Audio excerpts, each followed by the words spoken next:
kind of grew up as a Dodger fan and Yankee fan because of Mickey Mantle, but then when I moved to San Diego, I was a Padre fan. And then I went to the Giants in '89. We were in the World Series, so now I'm a Cubs fan. So I've switched my alliances a bunch of times. All right. So next with volleyball, last week they went 2-0, wins at Utah State and at Boise State. This week they're at home against San Jose State on Thursday and Nevada on Saturday. All right, nice costumes. We actually, thanks. We actually do every year on Halloween we do a costume practice. It's kind of funny because not only do they have to come up with a good costume, but they have to make it so that they can practice in it for the full 2 hours. So we get some pretty crazy things, and they're very creative about it. So it's always it's a day they look forward to. In fact, a couple of them were texting me last night going, "You're gonna love this" and stuff. So we'll see what happens. What are a couple of the best ones you've seen? Well, I can't probably talk about the best ones I've seen, but we make them. They actually come in and tell they have to have their costume, but there has to be like a story, or they have to act it out. And I mean, we've had kids come in as basketball players, and do you remember years ago? Only the people that are older like me, but everybody used to jump on those little mini tramps. It was like a workout thing. Got one in our basement. Okay, well, you're aging yourself.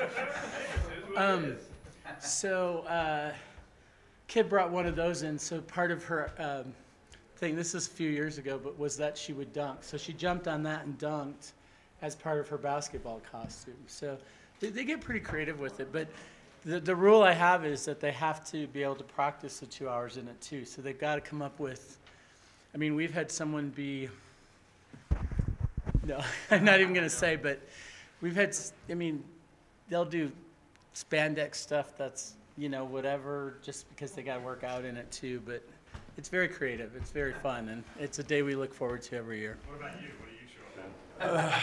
A bitchy old coach. Same horrible person that it is every day, as the judge of the contest. How about that? No, so that's this afternoon. But as Mike said, we had a good week on the road. We've actually had 2 good weeks. Even though we lost last week, we played the top 2 teams, and we played them really close, and we were better this week. Boise's probably, outside of Colorado State, the hardest place to win in the conference, and we played really solid and went right through them. We lost one game, but the game we lost making aggressive errors. We didn't lose because we backed down or they did something to us. You know, late in the game, we're ripping a ball and missing the line by 6 inches. So even that game we lost, we felt like we were going for it in control and doing more than we've done up there, particularly in the past. A lot of good performances. Our numbers continue to go up, which is exciting. We started 3 freshmen this week, and they did a great job. Start with Sarah Lobo. She was the offensive player of the week in the conference. Freshman setter. She's really putting up huge numbers for us. And so then the question is, well, why didn't you play her sooner? So, you know, you evaluate based on practice and stuff, and I have to tell you, this kid's a gamer, because what we see in practice and what we're getting in the games are 2 different things. But what we're getting in the games is just a kid with the attitude that she belongs out there. And she averaged almost 14 assists per game this weekend. A good average is 10.5, 11. Numbers are huge. Team hitting percentage for the weekend was almost 300, and for the Boise match it was over 350. And those are huge numbers, and to get that out of a kid with that amount of playing time has been really awesome. She's given us good looks at the ball, and she's just keeping things real steady out there. So, and then Ashley Kelsey was the defensive player of the week. In volleyball, we've only had both sides for a couple of years, and this is the first time we've won both in the same week. So Ashley averaged 6 sticks per game this weekend, which, again, if you're at 4, it's a good number. 6 is a huge number. So great numbers for her. She moved into 4th all-time in career digs at UNM and still going up, so I'm really happy for her. The games were just really solid, and we played really good ball, and now we got to move forward to this week. Play San Jose State on Thursday. I think they're one of the top 3 teams in the conference right now too, but we played them well there, and I think we are better now, so I'm hoping for a good outcome there. And then on Saturday we play Nevada, and I am the tournament director for the mud volleyball event that the Carrie Tingley Foundation puts on. And Saturday we're doing we're calling it a muddy game. And basically we're working with them. They're going to announce their date for the mud event this June. It's usually the first weekend in June, but they're going to announce that at our game. And anybody who's participated, and there's, you know, every year there's 5,000 to 10,000 participants.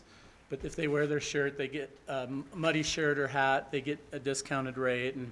But we're using it to promote their event and also promote our event, and I do work with them. So it's a muddy indoor volleyball game on Saturday at noon. So, and that's against Nevada. Don't really have anything else. Any questions? So are you breathing a sigh of relief now that you have some of these wins, or does it still feel like the pressure is on? You know, with this group, we have 15 kids, 9 are freshmen. I've not felt ever like the pressure was on. I think they've felt that because I think they know they're talented kids and they're good athletes. But I think, particularly with the young group, your goal is to get better throughout the year, and they definitely are, and that's exciting.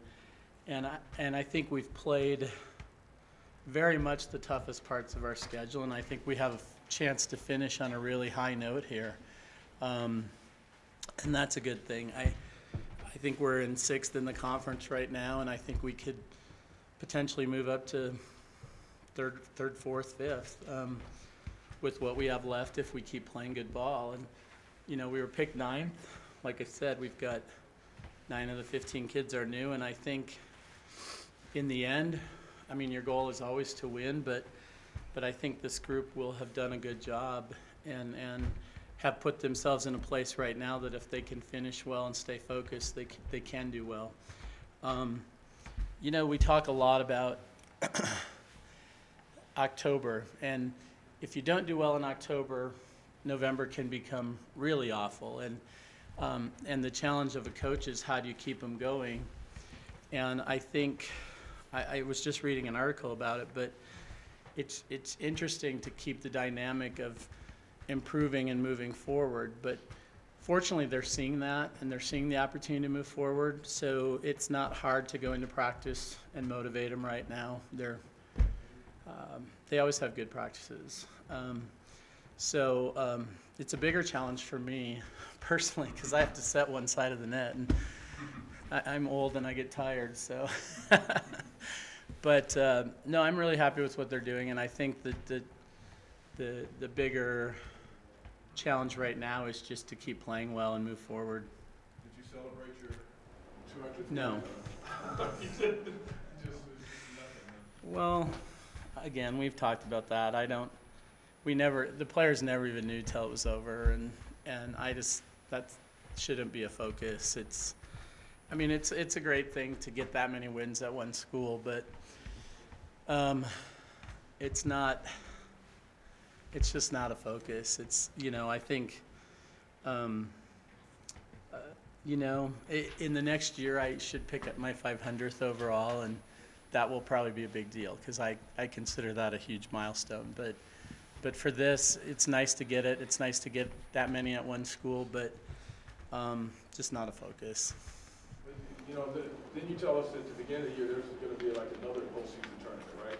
There is, and that's, yeah, there's an NIT tournament this year, and that could prove real interesting as things whittle down because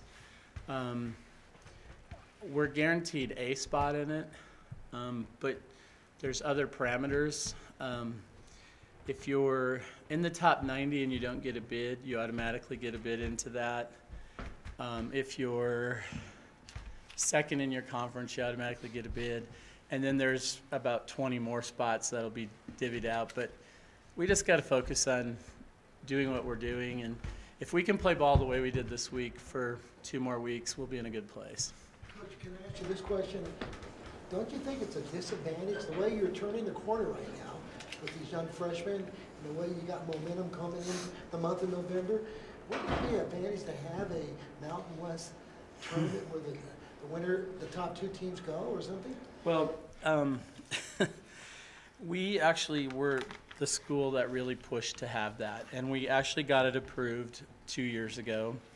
And then it was, what do I want to call it, kind of shelved by the conference administration. But the coaches actually voted 2 years ago to move forward with that, to bring it back. And then it was basically put on the shelf. And, you know, we're still wondering, only softball and volleyball don't have it. We've heard softball's bringing theirs back. We shortened our schedule to accommodate for that. We went from full double round robin to only 18, which is different, but we did that to accommodate that, and then we didn't do it, which is why, like, we end on November 15th, but really we could play all the way through Thanksgiving. But because we had done that, that's how our schedule was set up, and then we didn't have the tournament, so it's kind of unfortunate. I am a proponent of the tournament. Some of the coaches are, some aren't. Yeah, I do think it would help, and I do think I've always been a proponent that you know, it helps keep, if you're in the top half or the top 4, it keeps your kids motivated to go to that and do well. And you know, I think last week we took CSU 5, and only us and Boise have done that, you know, and they're a very, very good team, but it gives you hope that if there was that, you would have another opportunity. But for now, that's the way it is. I hope I explained that okay. What's the conference reasoning, and did Colorado State want one? I don't remember what Colorado State's vote was, and it's probably a number of things. I think volleyball has been one of the stronger sports for the Mountain West Conference, and I think when something's going well, they don't like to mess with it, probably. And I also think that there's always financial implications that have to be dealt with, and you know, so we as a coaching group can go in and advocate for something, and our administration here was real supportive, I mean, of leading the push towards that too, but there are other implications that can shoot it down, like in anything, and things get political and everything else. So, you know, that's what I know about it, and this is the way it is right now, and so we've got to just keep improving and get ourselves in better places. Anything else? Have a great week. Thank you.